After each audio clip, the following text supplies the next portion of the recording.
कि देखिए हम लोग टमाटर की सैपलिंग्स लगाए हुए हैं, तकरीबन 1 महीने के आसपास का ये सैपलिंग हो गया है।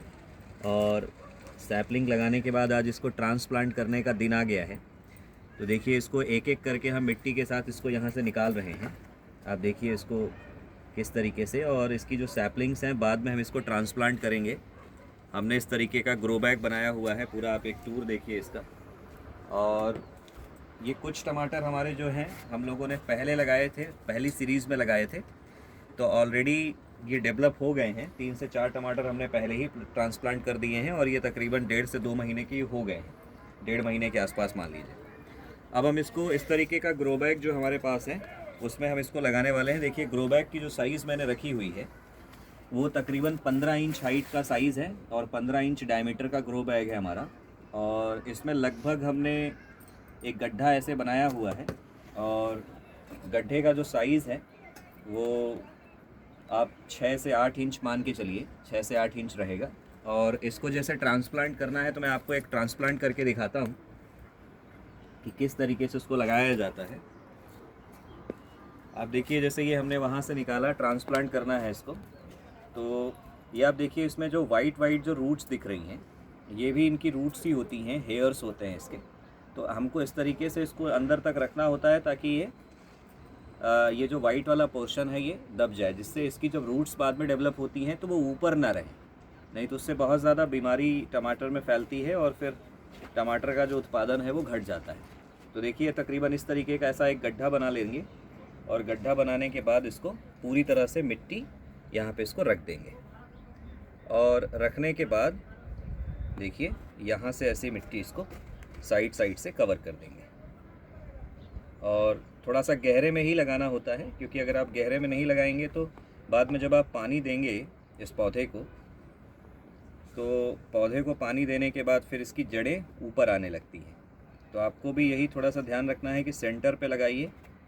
और हालांकि इसके लिए जो गमला है वो 15 इंच बहुत ज़रूरी नहीं होता है, आप 12 इंच वाले गमले में भी लगा सकते हैं। अब देखिए ये पूरी तरह से यहाँ पे हमने इसको ट्रांसप्लांट कर दिया है। ट्रांसप्लांट करने के बाद अब ऐसे हमारे पास तकरीबन 14-15 गमले हैं, आज हम सभी में लगाने वाले हैं। ये जो हमारे पास सैपलिंग्स आज रेडी हुए हैं, हम पूरी तरह से इसको लगाएंगे और आज ये पूरी तरह से पूरा टमाटर से पूरा ग्रो बैग कवर करेंगे। अब इसकी जो एल्डिंग हमको मिलेगी वो देखिए एल्डिंग इस तरीके से मिलेगी।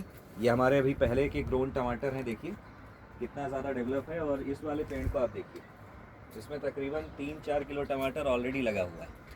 तो अभी ये टमाटर हम लोग हार्वेस्ट कर रहे हैं। उसके बाद हमने ये वाले टमाटर देखिए लगा के रखे हुए हैं सीक्वेंस में। जैसे ये टमाटर ख़त्म होंगे उसके बाद इनसे हम लोग एल्डिंग जो है वो लेनी शुरू करेंगे। उसके बाद एक नई सीक्वेंस जो मैं आपको अभी दिखा रहा हूँ उसमें देखिए, अब ये हमारे पास ये जो 13-14 ग्रो बैग आप देख रहे हैं पूरा, इसमें पूरा हम लोग इस तरीके से ट्रांसप्लांट करेंगे।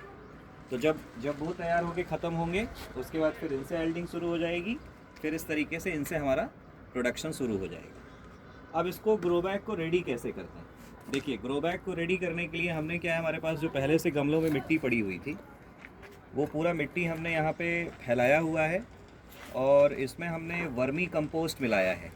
वर्मी कंपोस्ट देखिए हमारे पास कैसा है, ये देखिए वर्मी कंपोस्ट है, मैं आपको दिखाता हूँ। और ये इस तरीके का वर्मी कंपोस्ट आता है, और वर्मी कंपोस्ट को हम पूरी तरह से यहाँ पे मिलाते हैं ऐसे मिट्टी में, और फिर उसको पूरा कवर करके इसको ट्रांसप्लांट कर देते हैं इस तरह के ग्रो बैग्स में। और इसको तकरीबन हम लोग 70% के आसपास फिल करते हैं। ग्रो बैग, मिट्टी और थोड़ा सा आप हल्की रेत मिला लीजिए, तो रेत हो गई, मिट्टी हो गई, वर्मी कंपोस्ट हो गया, ये सब मिलाने के बाद तकरीबन 70% तक आप इसको फिल कर दीजिए। और 70% फिल करने के बाद आपके पास जो पहले से सैपलिंग्स रेडी होते हैं, तो सैपलिंग्स को फिर तकरीबन जब इस हाइट के हो जाए, तकरीबन आप मान के चलिए, ये मैंने आपको दिखाया था, ये देखिए ये लगभग 6 इंच के आसपास की जब इनकी हाइट हो जाती है तब इनको आप इस तरह से ट्रांसप्लांट कर सकते हैं। ठीक है, थैंक यू।